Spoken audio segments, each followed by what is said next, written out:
The autumn sunlight streams through my windows, creating golden patterns across the dining table I spent 3 hours arranging. 24 place settings with vintage china I collected over months. 24 crystal glasses catching the light. 24 empty chairs. My phone chimes again. The sound pierces the silence like an accusation. I've been avoiding it for the past hour, but the notifications won't stop. With trembling fingers, I pick it up, the weight of it suddenly unbearable. The screen illuminates with a flood of social media alerts. And there they are, all of them. Mom and Dad beaming beside Brandon, in what must be his new apartment. Aunt Susan raising a champagne flute. Uncle Robert with his arm around my cousin Melissa. Grandmother looking frail but happy in the corner of the frame. My mother's caption reads, "So proud of our boy's first home purchase. The Taylor family is celebrating Brandon's big milestone." I swipe to the next photo. More family, more smiles, more champagne. Then a video starts playing. Brandon, his perfectly white teeth flashing as he laughs with two of our cousins. Macy's always showing off with her fancy renovation posts. Today is my day. The phone slips from my hand, clattering onto the table. I press my palm against my mouth, but it doesn't stop the sob that escapes. Tears blur my vision as I stare at the untouched appetizers, the wine I splurged on because Dad loves a good Cabernet, the homemade rolls cooling in their basket. Just hours ago, I was humming as I moved around this kitchen. I woke before dawn, too excited to sleep. The morning light had barely touched the old oak floors as I reviewed my handwritten checklist. The invitations sent weeks ago promised a 2 p.m. celebration of my first home. This 1,920 seconds. Craftsman I'd poured my savings and 9 months of sweat equity into restoring. "You're going overboard again," Rachel had said, watching me arrange flowers in the vintage blue vases I'd collected specifically for this day. But her smile was kind as she helped me polish the silverware that once belonged to my grandmother. "I want everything to be perfect," I'd explained, adjusting a napkin for the 4th time. Mom said the house was too small when I bought it. Dad thought the neighborhood was questionable. I need them to see what I've created here. Rachel had squeezed my shoulder. "They should be proud of you regardless." The first sign of trouble came at 1:45 p.m., a text from Mom. "Running a bit late, start without us." By 3:30, my co-workers Jane and Peter had arrived. My elderly neighbor Mrs. Eleanor brought homemade pie. 3 friends from college showed up with wine and heartfelt hugs. But no family. By 4:15, I'd called my parents 7 times, straight to voicemail. Brandon wasn't answering either. My text to aunts and uncles went unread. At 5:08, Aunt Susan finally answered. "Honey, aren't you coming to Brandon's housewarming?" she asked, the background noise nearly drowning her voice. "He bought an apartment downtown. Everyone's here celebrating. Your parents said you knew." My throat tightened. Brandon rents his apartment. He didn't buy anything. A pause. "Well, that's not what he told everyone. Anyway, he scheduled this last week. Said it was important to him. I sent invitations to my housewarming a month ago," I whispered. "Today, at 2 o'clock. Another pause, longer this time. "Oh dear. Well, we're all here now, but maybe you could stop by later, after your little gathering?" I hung up. Now I sit surrounded by empty chairs meant for people who chose not to come. The loyal 7 who did show up exchange worried glances across the table, laden with cooling food. Mrs. Eleanor, 83 and sharper than most people half her age, rises from her chair. She lifts her glass, her gaze steady and fierce. "Don't let empty chairs steal your joy, dear. Today is Macy's Day." "Kai." The others raise their glasses. Rachel leans close, her voice soft against my ear. "This is your real family, Macy. The ones who choose to be here." My phone lights up again. Mom calling. 7 pairs of eyes watch me, concern etched across their faces. I silence the ringer with one decisive movement and raise my glass to Eleanor's toast. "Not today," I say, my voice steadier than I expected. Today is about the people who showed up. 3 hours later, the last guest waves goodbye, disappearing into the darkness beyond my porch light. Only Rachel remains, helping me wrap leftovers that will feed me for days, a bitter reminder of the empty chairs. "You should stay at my place tonight," Rachel says, sealing another container. "We'll drink wine and watch terrible movies until we fall asleep." I shake my head. I need to be here. This is my home. The word catches in my throat. Home. The concept feels both powerful and fragile after today. The doorbell rings. its chimes slicing through the quiet house. Rachel and I exchange glances. "I'll get it," I say, wiping my hands on a kitchen towel. I open the door to find my mother, Linda Taylor, standing on my porch. Her pearl earrings catch the light as she looks past me into the house, scanning what she can see of my living room. "May I come in?" she asks, not waiting for an answer as she steps forward. I step aside, my stomach tightening. She walks through my entryway, her eyes traveling over the refinished hardwood floors, the original crown molding I spent weeks restoring, the vintage light fixture I hunted down at 3 different antique stores. "It's nice," she says, with a slight purse of her lips, smaller than it looked in pictures. "It's..." The familiar sting of her dismissal burns through my chest. Rachel appears in the doorway between the kitchen and living room, her presence a silent support. "Mom, why are you here?" I ask. Linda drops her purse on my sofa and turns to face me. "Honestly, Macy, I don't understand why you're making such a big deal about today. You're always competing with Brandon, making him feel small. He's finally doing something positive with his life, and you couldn't even show up to support him." The audacity of her statement leaves me momentarily speechless. Rachel's sharp intake of breath is the only sound in the room. I couldn't show up. I finally managed, because I was here, hosting my own housewarming that I invited all of you 2 weeks ago. "Well, these things happen," she says with a wave of her hand. "You know how busy we all are. Brandon only decided on his housewarming a week ago. He was so excited about it. I feel something shift inside me. A week ago? But my invitations went out 4 weeks ago." Linda busies herself adjusting a pillow on my sofa. "Brandon has been going through a rough patch. When he told us he was hosting a little gathering, we thought it would be good for him. Give him some confidence." "He told you it was a rental apartment, not a purchase, right?" I ask, my voice steadier than I feel. Linda's fingers freeze on the pillow. "Well, you know how your brother is with details. What matters is that he's finally taking some initiative." "Mom," I say slowly, realization dawning, "did you know Brandon scheduled his party on the same day as mine?" Her silence answers my question more clearly than words could. "You knew," I whisper. "You all knew. And you helped him pretend he bought a place when he's just renting." The betrayal slices deeper than I thought possible. "You staged a fake celebration to deliberately overshadow mine. Now, you're being dramatic." Linda straightens, her defense mechanism kicking in. "Not everything is about you, Macy. Brandon needs our support more than you do. You've always been the independent one." "Independent?" The word catches fire in my throat. I've been independent because I had to be. My entire life, you've ignored my achievements while celebrating Brandon's mediocrity. Linda's eyes widened. I've never spoken to her this way before. When I made the honor roll, you were too busy at Brandon's average football games to attend the ceremony. When I got my scholarship, you spent the night consoling Brandon because he didn't get his, even though he barely maintained a C average. My voice grows stronger with each word. I worked 3 jobs to put myself through graduate school while you paid Brandon's rent after he dropped out of community college. I saved for 7 years to buy this house while you funded one failed business venture after another for him. We've always supported both of you equally," Linda protests, but the lie hangs hollow in the air between us. "I spent $62,000 and 9 months renovating this house myself," I continue, trembling now. "Every weekend, every vacation day, every spare hour after work. Meanwhile, you criticized my wasteful purchase in a questionable neighborhood without ever bothering to visit." Linda's face hardens. "After all we've done for you. What exactly have you done for me?" The question erupts from someplace deep and wounded.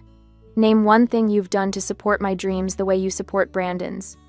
Her silence stretches between us. Rachel stands witness to a confrontation decades in the making.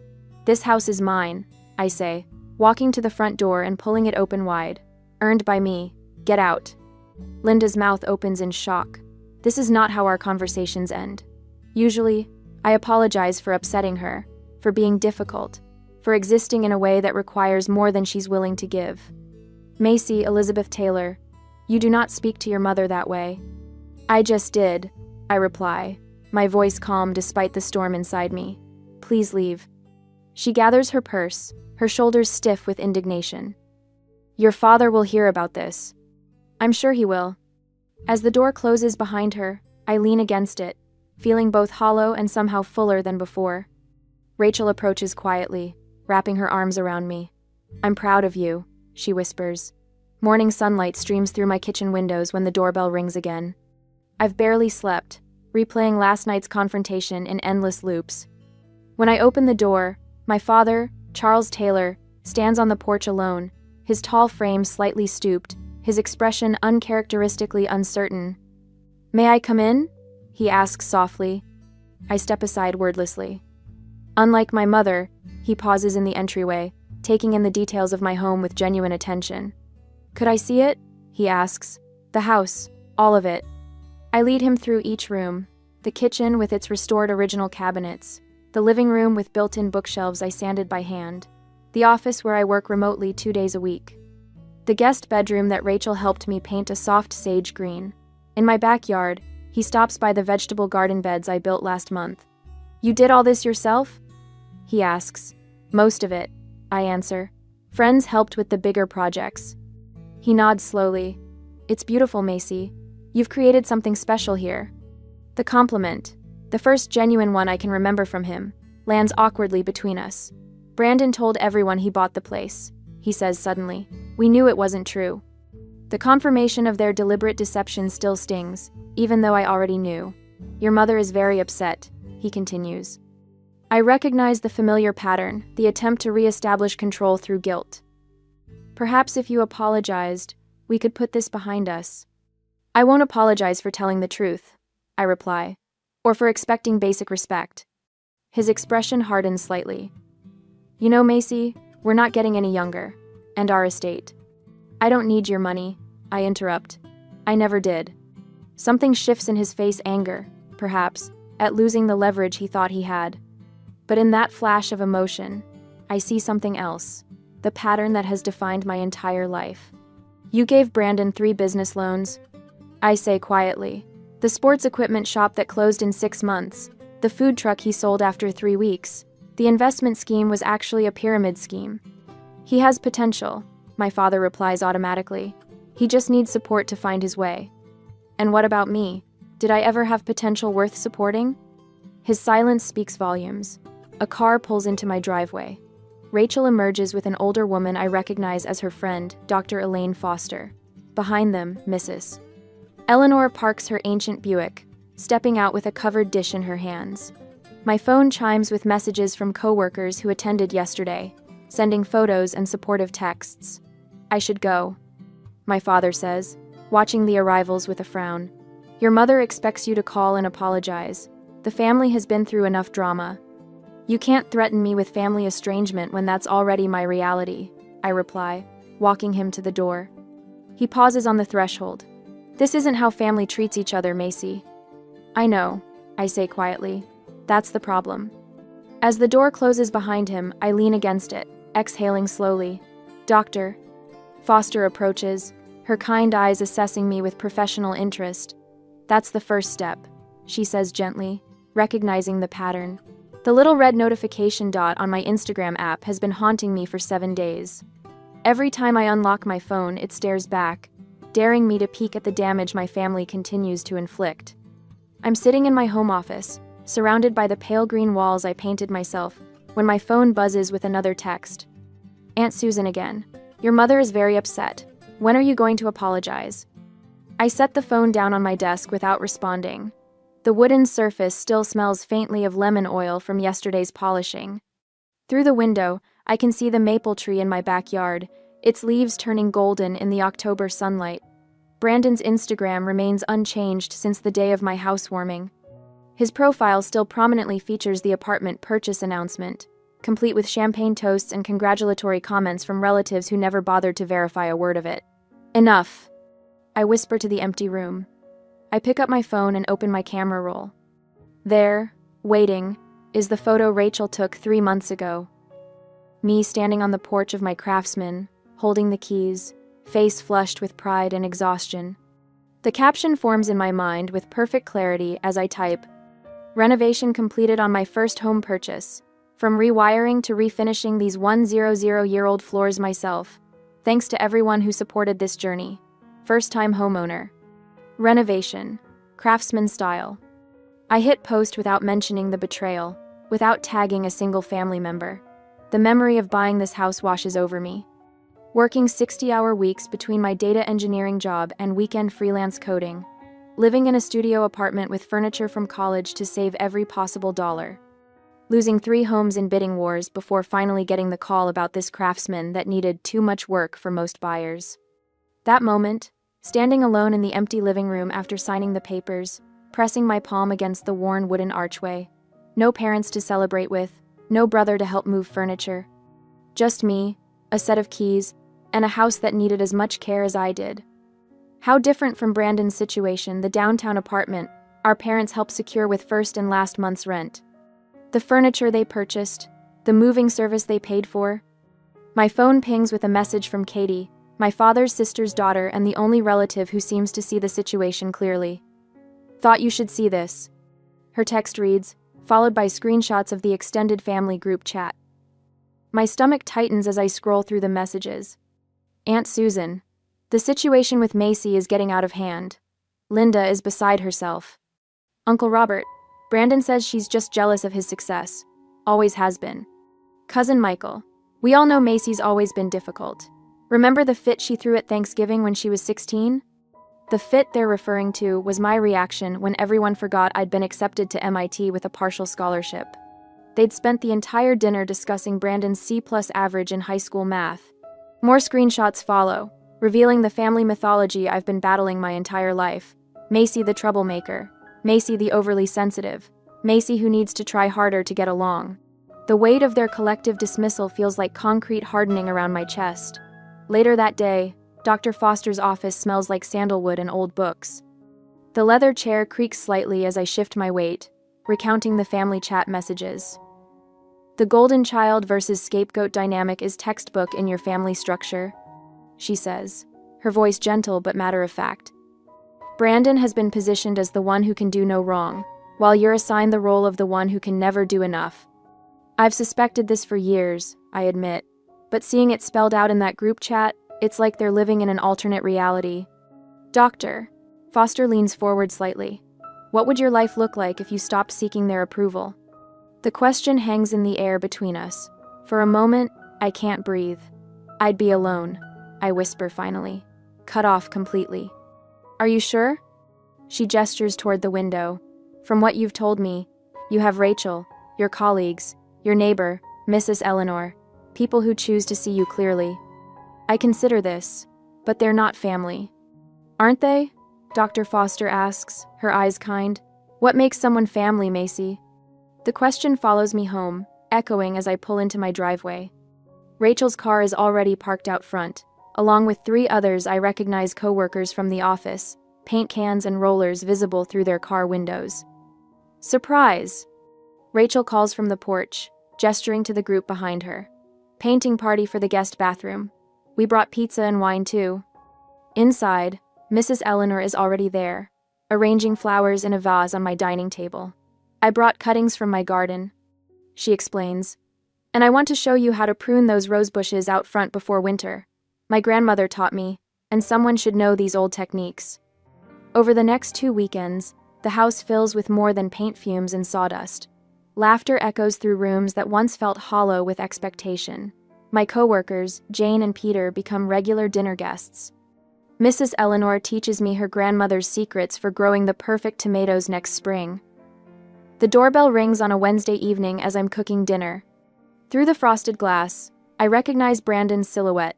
Immediately the confident stance, one hand casually in his pocket. When I open the door, his smile is as practiced as ever. Hey sis, he says, leaning against the doorframe like we're in a television sitcom. Place looks good. I don't invite him in immediately. What brings you here, Brandon? He has the decency to look slightly uncomfortable. Things got a bit out of hand with the apartment situation. Mom and Dad might have overreacted. It's not an apology. Not really. I step aside and let him enter, watching as he assesses the house with new eyes.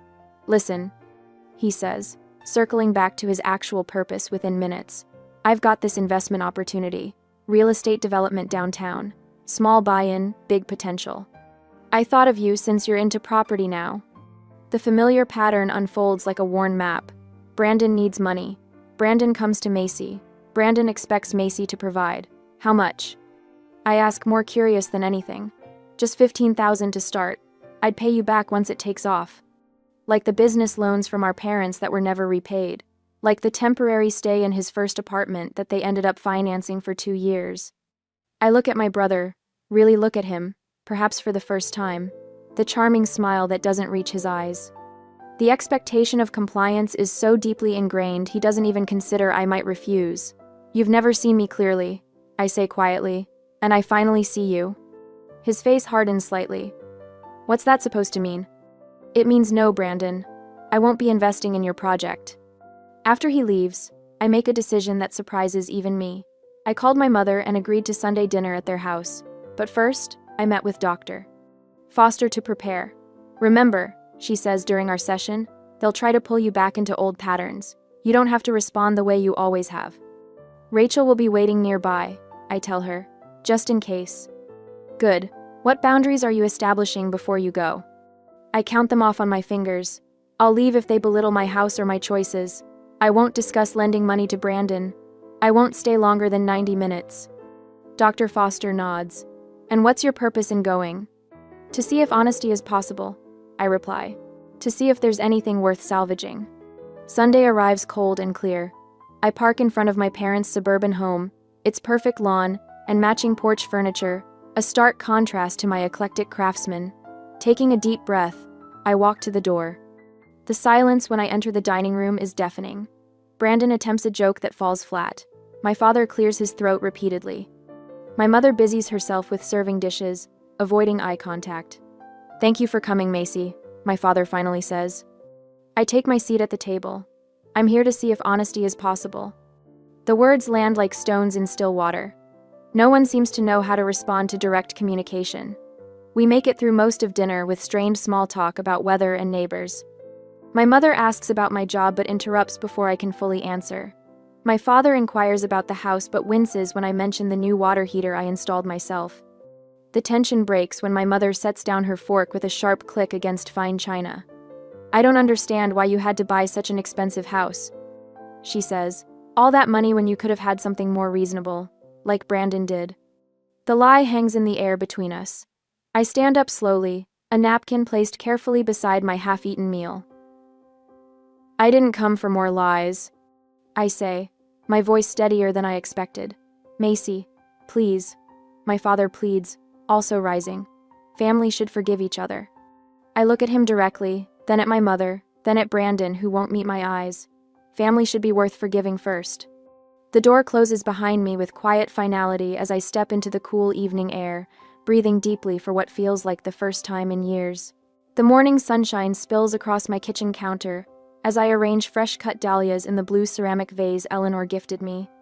Through the window, I can see my garden coming alive, 3 months of determined work, transforming what was once barren dirt into something beautiful. The roses climb their trellis with quiet determination, mirroring my own journey.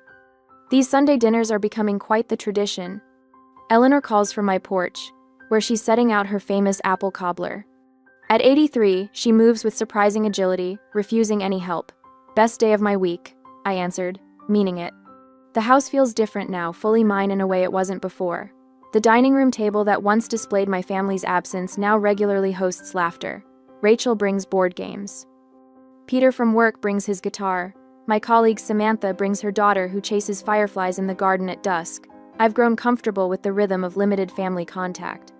Dad calls occasionally, awkward but trying. Mom sends formal texts about neighborhood events I never attend. Brandon sends nothing, which is its own kind of peace. Until today. My phone vibrates against the countertop.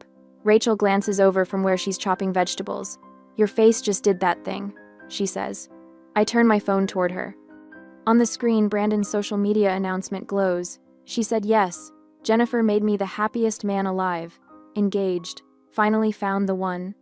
The photograph shows him beaming beside a pretty blonde woman, her left hand prominently displayed with what appears to be a diamond large enough to require its own zip code. Wow. Rachel says, didn't they just start dating last month? 5 weeks, I confirm, scrolling to read the comments. Relatives I haven't heard from in months have already liked and commented. My parents leading the congratulatory parade. My phone rings. Mom's name flashes on the screen. Macy. Her voice is unnaturally bright when I answer. Have you seen Brandon's wonderful news? We're just thrilled.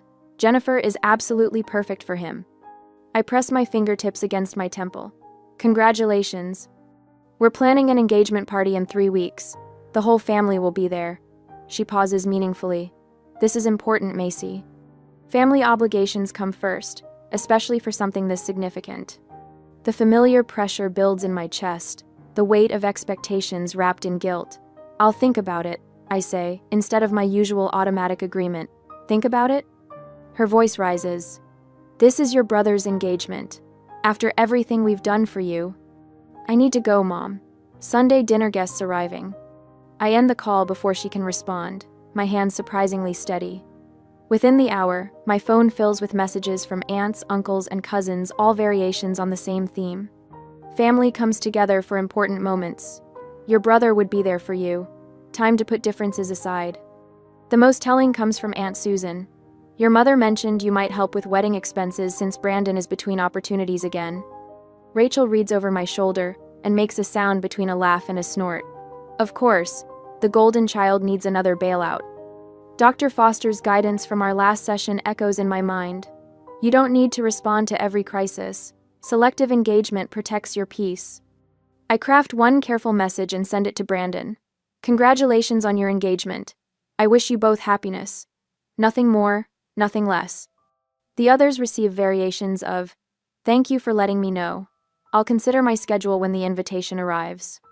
Look at you, setting boundaries like a champion, Rachel says, squeezing my shoulder. Dr. Foster would be proud. I agree, surprised by the lightness in my chest where dread usually lives. Sunday dinner unfolds with the comfortable familiarity of the chosen family. Eleanor tells stories about her late husband's gardening disasters. Peter plays a new song he's working on. Rachel teases Samantha about her crush on the new IT director. No one mentions weddings or family obligations or my duty to show up and pretend. No one suggests I should help pay for someone else's celebration. No one questions my worth. 2 days later, an unfamiliar number appeared on my phone. Is this Macy? It's Jennifer, Brandon's fiancée. My grip tightens. Yes. I hope this isn't inappropriate, but I'd like to meet you. Just us. Her voice lacks the polished charm Brandon typically seeks in women. There's something refreshingly direct about her. May I ask why? A pause.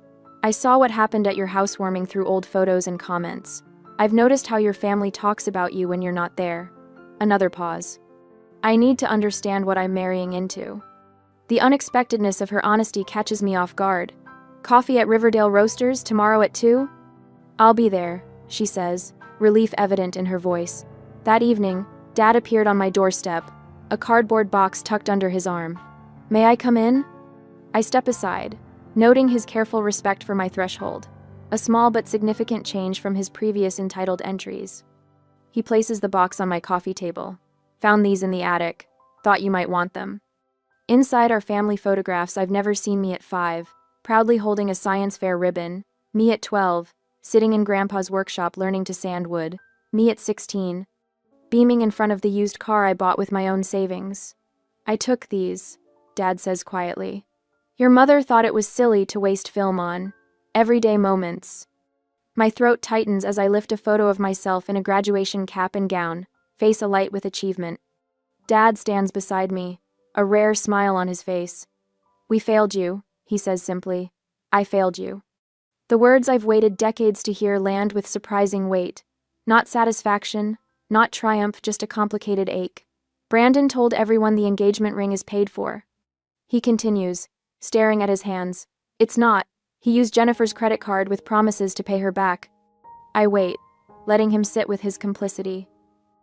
Your mother wants me to convince you to attend the engagement party, to bring a generous gift. He meets my eyes directly. She doesn't understand that things have changed.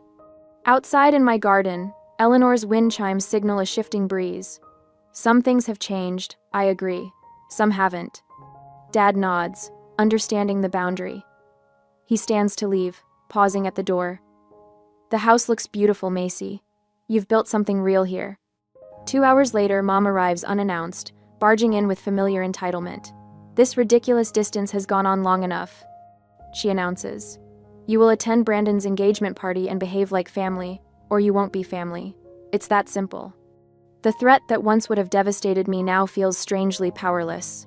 "That's not a choice you get to make anymore," I tell her, my voice calm. Her face reddens. "After everything, I'll decide about the party on my own terms. You can show yourself out." The following afternoon, Jennifer and I sit in the corner of Riverdale Roasters. She's nothing like Brandon's usual girlfriends. No artificial polish, no calculated charm. "My parents divorced when I was 12, she explains, stirring her coffee. "My father was like Brandon in many ways, charming, always the victim, never responsible. My mother enabled him until she couldn't anymore. Understanding passes between us." "Are you sure about marrying him?" I ask. Her smile is sad. "No, but I need to see this clearly before I decide." I consider my response carefully. "I'll come to the engagement party," I tell her.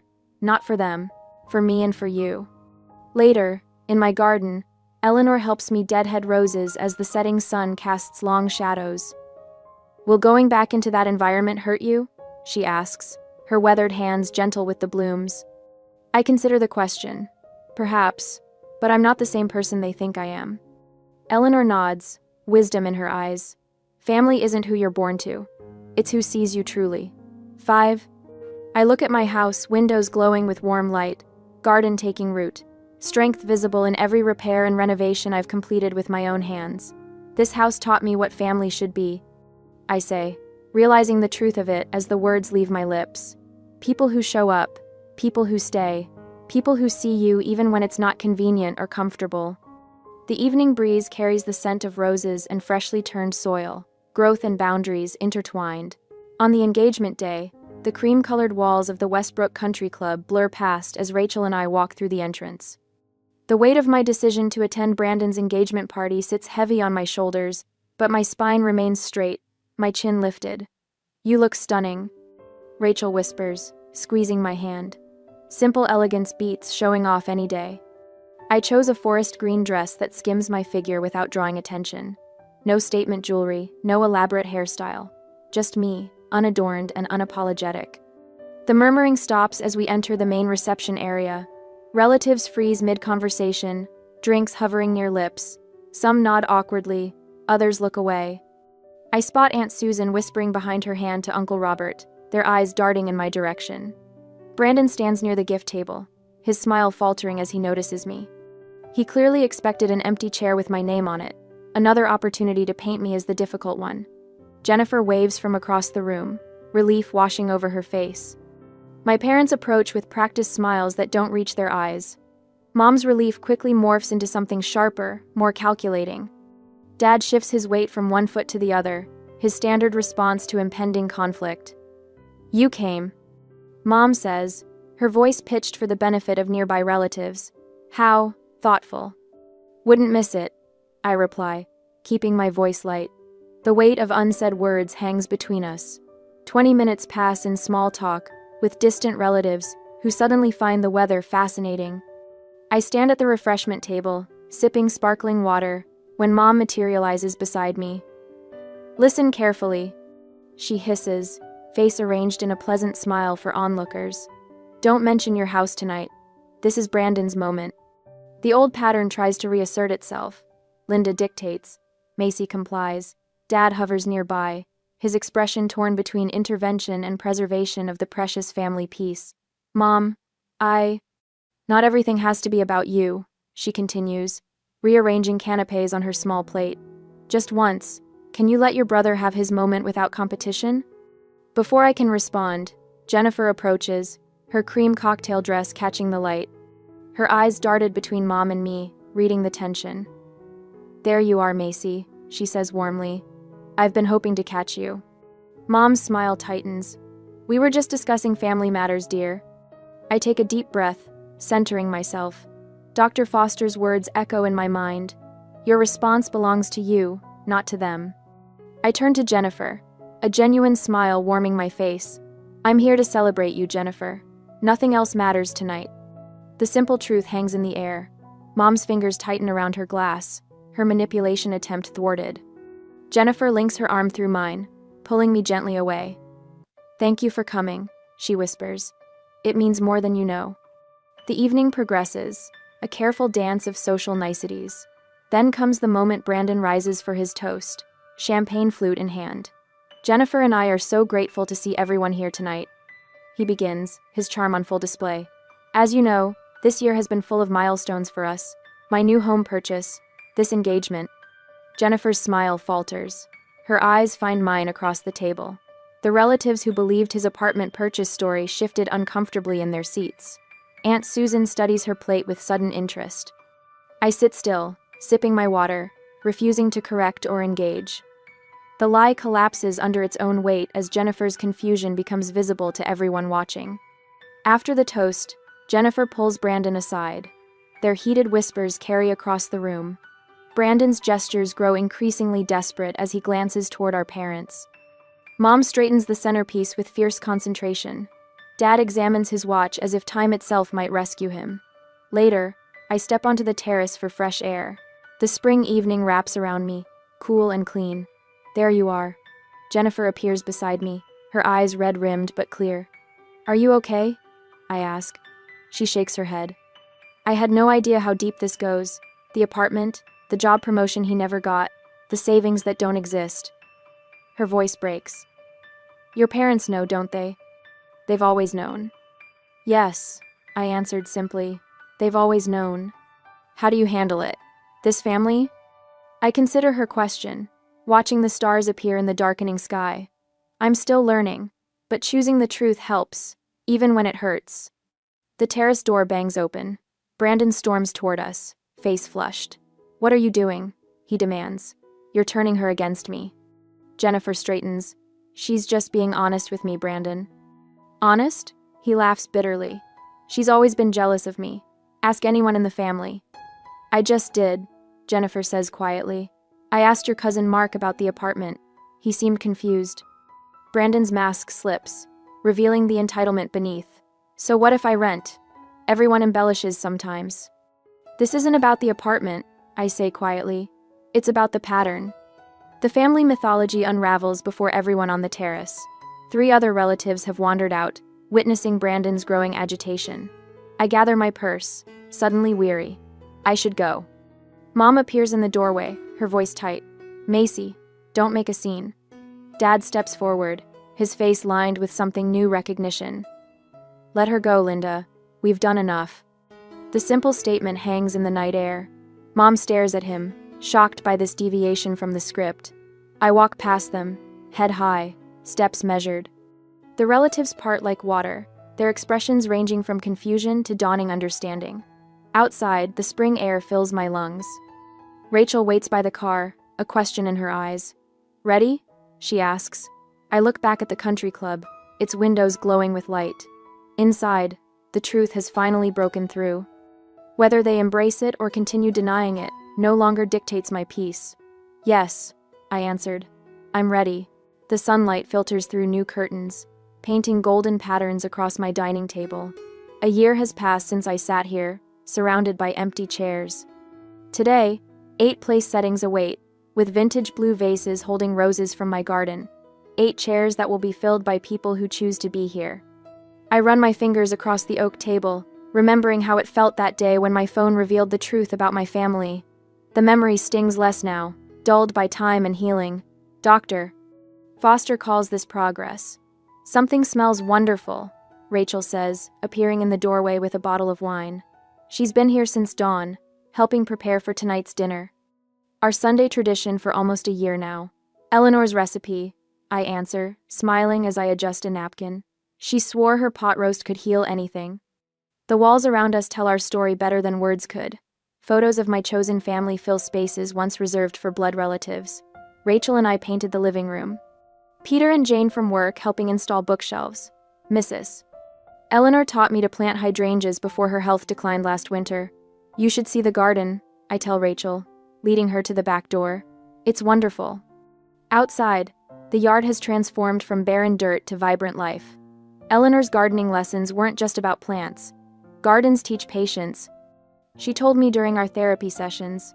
Some relationships bloom quickly, others take seasons of care, and some never take root at all.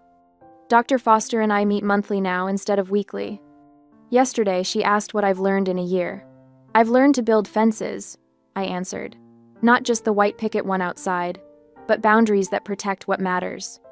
At work, I mentor Alexis, a young engineer whose mother criticizes her career choices. Yesterday, she texted, "Your advice changed everything. I told Mom no to the family reunion. First boundary ever." The doorbell chimes, pulling me back to the present. Rachel squeezes my shoulder before I answer it. My father Charles stands on the porch, holding a potted plant, uncertainty etched across his face. Our monthly coffee meetings have been awkward but honest steps toward something new.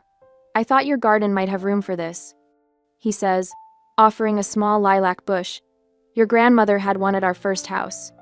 I accept it with a genuine smile. It's perfect for the corner bed.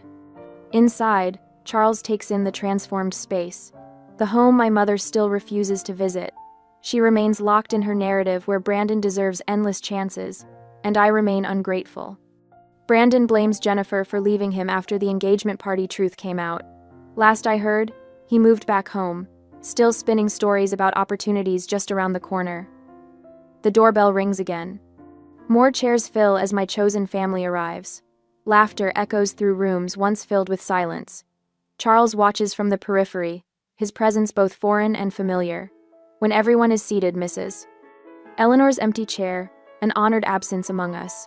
Jane raises her glass. "To the house that truth built," she says, echoing Eleanor's words from her final visit. Later, as twilight softens the edges of the day, Charles finds me on the porch. "You built something beautiful here," he says quietly, "in this house and in your life." I hear what remains unspoken. Regret, admiration, the complex tangle of a relationship that may never fully heal, but might still grow into something true. Inside, more friends arrive for dessert. My home glows with warmth visible from the street, so different from that empty house of a year ago. I welcome new guests at the door, catching glimpses of the family I've created. The realization settles in my chest like a deep breath. True family sees you clearly and chooses to stay. As night falls, I look back at my home filled with conversation and connection. Sometimes you set a table for 24, but only 8 show up, and those 8 become everything.